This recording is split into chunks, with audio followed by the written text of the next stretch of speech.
நான் பின்னத்தூர்ல இருந்து வரேன். என்னோட கேள்வி என்னன்னா, முஸ்லீம் ஆகிய நீங்க ஹஜ்ஜி செய்றீங்க, அதன் பலன் என்ன உங்களுக்கு கிடைக்குது? அதை செய்வதன் மூலம் உங்களோட பலன் எனக்கு என்னன்னு தெரியும். ஹஜ்ஜுடைய நன்மை என்னன்னு கேக்குறீங்களா? ஏன் ஹஜ்ஜி செய்யறோம்? அதான் இஸ்லாம் மார்க்கத்துல ஹஜ்ஜி என்று ஒரு கடமை. இது எல்லாருக்கும் உள்ளது இல்ல. யாருக்கு சக்தி இருக்குதோ அவங்களுக்கு கடமை. சக்தின்னா ரெண்டு விதமானது இருக்கு. ஒண்ணு வயசாகி போயிடும், போக முடியாது, சக்தி இல்ல. வயசுலாம் இருக்கு, காசு இருக்கணும். ஹஜ்ஜிக்கு பிறகு சும்மா ஏற்றுக்கொண்டு இறக்க மாட்டாங்களே.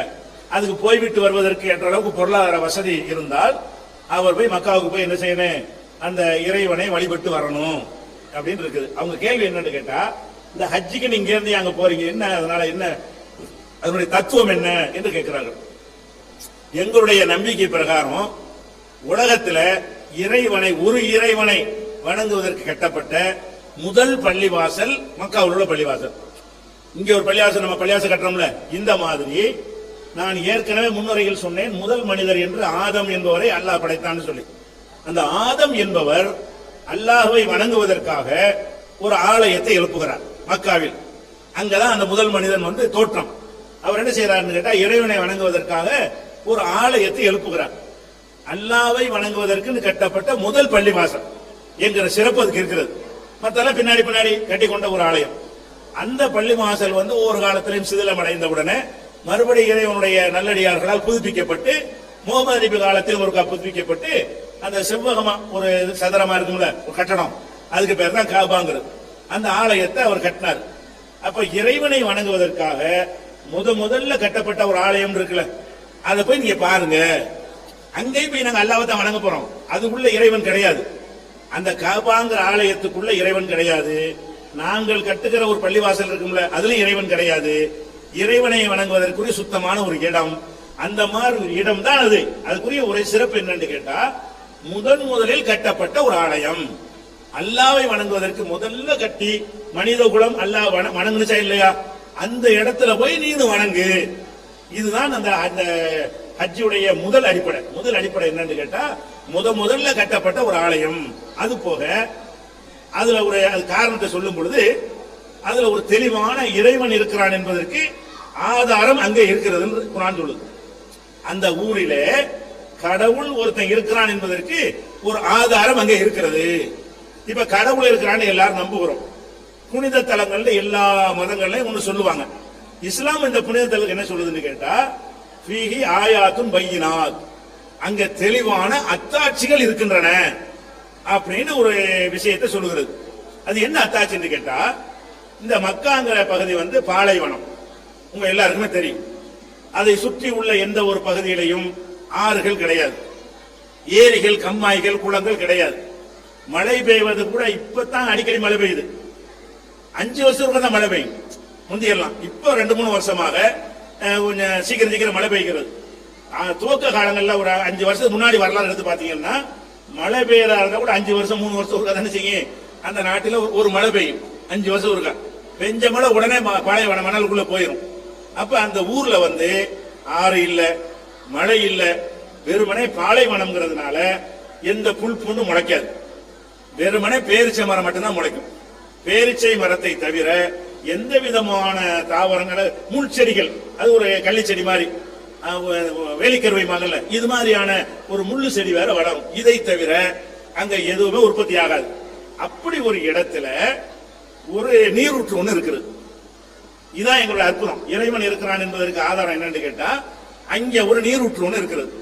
அந்த நீரூற்றை ஜம்ஜம்னு சொல்லுவாங்க, ஜம்ஜம் கிணறுன்னு சொல்லுவாங்க. அது கிணறாக வெட்டி வைத்திருக்கிறார்கள். அந்த கிணறு எடுத்து பாத்தீங்கன்னா, அதனுடைய ஆழம் எடுத்துக்கிட்டீங்கன்னா இவ்வளவுதான் ஆழம். ஒரு தண்ணியுடைய ஆழம் அளவுக்கு தண்ணி இருக்கும். அந்த தண்ணிய மோட்டரை போட்டு என்ன செய்யறான், இழுத்து 30 லட்சம் பேர் போறாங்க ஹஜ்ஜிக்கு. ரமலான் மாசத்துல அதே மாதிரி 30 லட்சம் போறாங்க.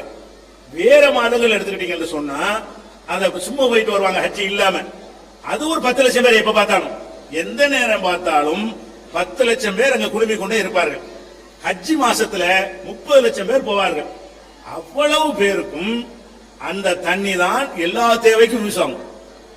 மோட்டர் இறைச்சிக்கிட்டே இருக்கும். இவ்வளவுதான் மொத்தமே. ராட்சச மோட்டர்களை போட்டு தண்ணியை வெளியேற்றிக்கிட்டு இருக்கிறான். எங்கே அந்த தண்ணி வருதுன்னு தெரியல. எவ்வளவு ஆறு இல்ல, குளம் இல்ல, கேணி இல்ல, நிலத்தடி நீர் வருவதற்குரிய ஒரு வாசலும் இல்ல. தண்ணியே ஊறாத அந்த இடத்துல வந்து இந்த தண்ணீர் வந்து பீரிட்டு வந்து கொண்டிருக்கிறது. அதை சப்ளை பண்ணி கொண்டே இருக்கிறான். அது ஒரு அதிசயம். எப்படின்றது யாராலையும் பதில் சொல்ல முடியல. எப்படி இவ்வளவு தண்ணி வருது? 30 லட்சம் பேருக்கு என்ன செய்யறான்? அந்த ஊர்ல உள்ள எல்லாருக்கும் அதான் குடி தண்ணீர், போறவங்களுக்கும் அதான் குடி தண்ணீர், அங்க உள்ள பாத்ரூம் தேவைகளுக்கும் அதுதான் பயன்படுத்தப்படுகிறது. அது போக மக்காவுல இருந்து மதீனாங்கிற ஒரு 300 கிலோமீட்டர் அந்த ஊர் வரைக்கும் பைப் லைன் கொடுத்து அங்க இந்த தண்ணி சப்ளை பண்றான். இது போக போறவன்லாம் டின்ட்டு தான் எடுத்துட்டு வர்றான். அவனுக்கு 20 லிட்டர் கேன்ல தண்ணியை இந்தியாவுக்கு கொண்டு வர்றான், ஈரானு கொண்டு போறான், பாகிஸ்தானு கொண்டு போறான். இவ்வளவு எடுக்கிறோம். இவ்வளவு தண்ணீர் அதுல வர முடியுமாண்டா? முடியவே முடியாது. அறிவை கொண்டு பார்த்தா அப்படி எந்த ஒரு ரீசனும் சொல்ல முடியல. எங்கே இருந்து வருது தண்ணீரை கண்டுபிடிக்க முடியலங்கிற ஒரு அதிசயம். அதை நீங்கள் இன்னைக்கும் பார்க்கலாம். அற்புதம் என்றால் இப்படி இருக்கணும். வற்றாத அற்புதம். பல்லாயிரம் ஆண்டுகளாக அந்த தண்ணீர் வந்து சப்ளை செய்து கொண்டே இருக்கிறது. அதை விட இப்ப ஹஜ்ஜிக்கு போயிட்டு வந்து அப்படி தண்ணியை கொண்டு வந்து வச்சிருப்பாங்க, இந்த ஜம்சம் தண்ணியை பாட்டில். இப்ப நம்ம அந்த தண்ணி குடிக்கணும் வைங்களேன். இந்த தண்ணிய நீங்க டெஸ்ட்டுக்கு அனுப்புனீங்கன்னு சொன்னா இதுல வந்து பூச்சிக்கொல்லி மருந்து இருக்கும், எந்த மினரல் வாட்டரா இருந்தாலும் சரி. ஏன்னு கேட்டா நீண்ட நாள் கெட்டு போகாம இருக்கிறதுக்காக மருந்து போடுவாங்க. அந்த மினரல் வாட்டர் தயாரிச்சு சுத்தமா கூட வச்சான்னு வைங்களேன், அடுத்த நாள் புழு வந்துடும், அடுத்த நாள் வந்து அதுல கேடு உண்டாகி போயிடும். அப்ப அவன் வர்த்தகரிய நஷ்டமாயிரும். அதுக்காக என்ன செய்யறாங்க? நீங்க குடிக்கிற எந்த குளிர்பானமா இருந்தாலும் சரி, கோகோ கோலாவா இருந்தாலும் சரி, ஃபேண்டாவா இருந்தாலும் சரி, பெப்சியா இருந்தாலும் சரி, பூச்சிக்கொல்லி வந்து சேர்ப்பான். அப்பதான் ஒரு கடையில வச்சு விற்க முடியும். இல்லாட்டி இன்னைக்கு உற்பத்தியாக்கி நாளைக்கு குடிச்சாகணும். நீங்கள் 15 நாள், 1 மாசம், 6 மாசம் வச்சு குடிக்கிறதா இருந்தால் அந்த தண்ணியில வந்து புழுக்கள் உண்டாகிவிடும். அதுக்காக என்ன செய்யறான்? மினரல் வாட்டர்ல கூட அதை பூச்சி புழுக்கள் உண்டாகாமல் இருப்பதற்காக வேண்டி மனுஷனை சாவடிக்காத அளவுக்கு சின்னதா ஒரு அளவுக்கு மருந்து சேர்க்கணும். அதனால இந்த தண்ணி வந்து ஒரு 3 மாசத்துக்கு கெட்டு போகாம இருக்கும். ஒன்னும் போடாத தண்ணி எடுத்து வச்சீங்கன்னு சொன்னா என்ன செய்யும்? கெட்டு போயிடும். தண்ணி எடுத்து வச்சீங்கன்னா ஒரு வாரம் கழிச்சு பாத்தீங்கன்னா அதுல புழுலாம் நெளிய ஆரம்பிச்சிடும். அந்த தண்ணீருடைய தன்மை அது. இந்த ஜம்சம் தண்ணீர்ல எதுவுமே கலக்க மாட்டான். 25 வயசுல ஒருத்தர் ஹஜ்ஜிக்கு போயிருப்பான். போயிட்டு வந்து இந்த மாதிரி தண்ணீரை கொண்டாந்து வச்சு, நான் செத்து போன பிறகு என்னை குளிப்பாட்டும் பொழுது இந்த தண்ணீரை ஊத்தி குளிப்பாட்டுங்கன்னு சொல்லி கொண்டாந்து வச்சிருவான். 65 வயசுல சாவுவான். 25 வயசுல ஹஜ்ஜிக்கு போனவன் அப்படி செய்யணும்னு எங்க மார்க்க சட்டம் இல்ல, இந்த தண்ணியை வச்சு குளிப்பாட்டணும்னு. அவன் விளங்காம என்ன செய்யறான்? அந்த தண்ணீரை கொண்டு வந்து வைத்து விட்டு 25 வயசுல அந்த பாட்டில் வச்சிருப்பான், செத்துருவான். 40 வருஷம் ஓடி போயிருக்கு. அப்படியே இருக்கும். எந்த மருந்து போடப்படாமலும் அந்த தண்ணீரில் பூச்சோ புழுக்களோ கிருமிகளோ எதுவுமே இருக்காது. அந்த மாதிரி வந்து இருக்கிறதுனால இந்த தண்ணீர் வந்து ஏன் கெடாமல் இருக்கிறது? இந்த இவங்க போடுற மாதிரி மருந்துகள்லாம் போடுறதும் கிடையாது. அப்ப ஒரு தண்ணீர் வந்து இவ்வளவு காலத்து ஆனாலும் கெட்டு போகாம இருக்கும் என்றால் அது ஒரு அதிசயம் தான். அது உற்பத்தி ஆகுறதே அதிசயமா இருக்கிறது. அது எங்க நம்பிக்கை பிரகாரம் ஆபிரகாம்ங்கிற ஒரு இறை தூதர் வந்து தன்னுடைய மகனை எங்க குடியமர்த்துறார். தண்ணி இல்லை என்ற உடனே இறைவனால் அதிசயமாக உருவாக்கப்பட்ட ஊற்று என்று நாங்கள் எங்களுடைய ஹதீசுகள்ல நபிகள் நாயகத்தினுடைய பொன்மொழிகள்ல இந்த விவரம் இருக்குது. இப்ப நாங்க மக்காவுக்கு போறதா இருந்தா ஒரு அதிசயத்தை நாங்க பார்க்க போனோம். வேற வேற அதிசயம்லாம் வந்து செய்தியா கேள்விப்பட்டிருப்பீங்க. இது நீங்களே கண்ணால பாக்குற அதிசயம். 30 லட்சம் பேருக்கு அவன் சப்ளை பண்ற நீங்களே பாப்பீங்க, நீங்களே தண்ணி எடுத்துட்டு வருவீங்க. இப்படியான ஒரு அதிசயம் இருக்குதுங்கிறது அந்த முதல் ஆலயம் அங்க இருக்கிறது. இந்த அதிசயம் ஒரு புனிதமான ஒரு தண்ணீர், இறைவன் வந்து தன்னுடைய வல்லமையினால் உருவாக்கக்கூடிய தண்ணீர், இதை நீங்கள் எடுத்து அருந்தலாம் சொல்லி என்று அந்த ஒரு புனித தண்ணீர் என்று எங்களுக்கு தரப்படுகிறது. சுத்தமான தண்ணி தான். அதுல மாயம் மந்திரம் இதெல்லாம் கிடையாது, ஜெபம்லாம் ஒண்ணும் கிடையாது. சும்மா அடித்த மோட்டர் வந்துகிட்டே இருக்கு, ஊத்திக்கிட்டே இருப்பான்னு செய்யும். எங்க பார்த்தாலும் கேனை வச்சிருப்பான், ரோட்ல வீட்டுல எங்க வேணாலும் இந்த தண்ணி தான் ஊர் மக்கள் எல்லாம் குடிக்கிறது. அப்ப அது ஒரு அதிசயத்தை நீங்க பாக்குறீங்க. ஏன் ஹஜ்ஜிக்கு போறீங்கல்ல, இறைவனை இருக்கிறான் என்று நம்புவதற்குரிய அத்தாட்சிகளை நீங்கள் அங்கே பார்க்கலாம். இது ஒண்ணு. இது போக இன்னொன்னு என்னன்னு கேட்டா, இந்த ஹஜ்ஜி என்பதுடைய பிரதானமான விஷயம் என்னன்னு கேட்டா, அரஃபா என்று ஒரு மைதானம் இருக்கிறது மக்காவுல. அரஃபான்னு ஒரு பெரிய ஒரு திடல், 30 லட்சம் பேர் இல்ல 50 லட்சம் பேரையும் கொள்ளும். அந்த திடல்ல எல்லாரும் குழுமுவார்கள். குழுமி அங்க ஒரு எல்லாரும் உரை மாநாடு மாதிரி கூடி அங்க ஒரு உரையெல்லாம் நிகழ்த்துவார்கள். அந்த உரையில அனைவரும் கலந்து கொள்கிறார்கள். இப்ப இதுல ஒரு விஷயம் என்னன்னு கேட்டா, ஒரு மனிதன் வந்து பிறப்பின் அடிப்படையில உயர்வு தாழ்வு கற்பிக்கிறான்.